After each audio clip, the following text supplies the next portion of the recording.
Well, as we think about the 100 years of Whittington, I think about how I came to be pastor. It's kind of, in fact, most of the things we do at Whittington are non-traditional, and certainly it's been that case for me. I am thankful beyond words to be pastor here and have been pastor here for, let's say, a number of decades. Okay, but my story goes like this. I was attending here at Whittington with my wife Pam, who had been here earlier in her childhood. We actually were going to another church in town, and we gravitated out here. There was another pastor at the time, Charles Secondrider, invited us to come out. We came out. The church was running about 40 at the time or so, and but anyway, I started working with the youth a little bit. I was still traveling with a band called the Good News Circle, which was an evangelistic ministry. So I was gone 3 weeks out of the month, but I would come home, and any weekend I was here, I would work with the kids. Loved it. Still love it.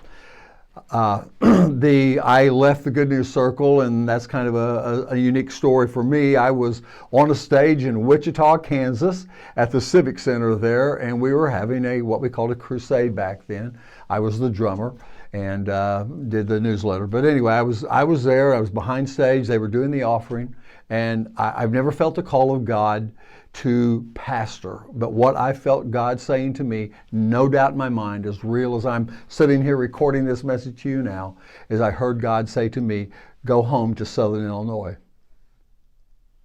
So I didn't know what to do with that, but I told the leader of our band, Bob Laurent, I said, Bob, I've got to go home. I don't know what it means, but I heard God and I'm certain of it. So it took about 6 months for us to find another drummer, and not to drop names or anything, but the last event I had with the Good News Circle, which was traveling all over the country and actually the world. We were going to Israel and different places, and had been with Billy Graham and a lot of wonderful, amazing things. So there was no negative whatsoever. And we recorded our last album at Bill and Gloria Gaither's Pine Brook Studios in Indiana. And they were sitting there in the booth, and I did my drum part, and I walked out. Came back to Southern Illinois and had not a clue what I was going to do. I went back to work in the magazine industry with Dan Malkovich, who I'd worked with before. Ultimately ended up at an oil factory in a job, but I had no idea. We were attending here at Whittington. I was working with the youth, and one day the pastor left. He resigned to take another church. So the pulpit committee, asked me to fill in until they found somebody to take the church.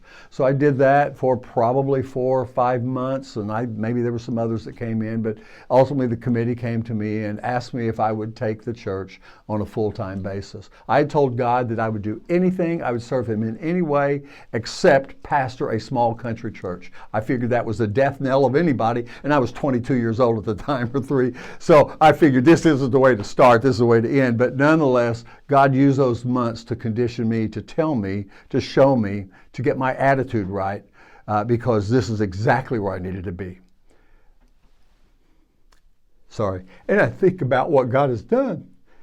It's so much about obedience in all of our lives. And you think you know what's best for you, and I certainly did at that age and stage, but I realize looking back now, this has been the best ride for me. I'm so thankful for this church.